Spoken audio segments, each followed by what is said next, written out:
The overall goal of this experiment is to discover novel mechanisms to overcome drug resistance. This method can help answer key questions in the cancer research field, such as those about drug resistance. The main advantage of this technique is that the cells resistant to two inhibitors can be established.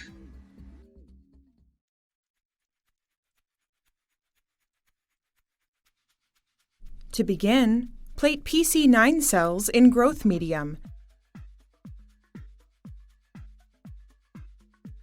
and culture the cells at 37 degrees Celsius in a 5% CO2 incubator.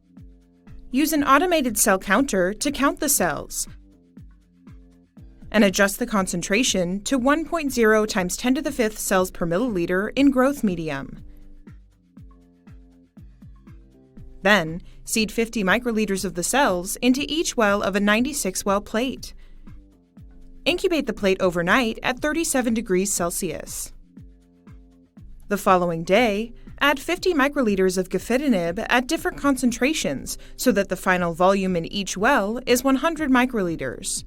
Incubate the plate at 37 degrees Celsius for 72 hours. Next, add 15 microliters of dye solution to each well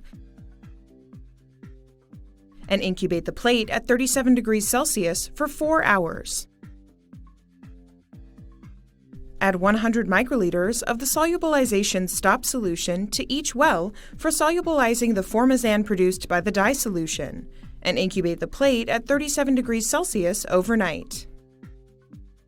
Using a microplate reader, measure the optical density at 500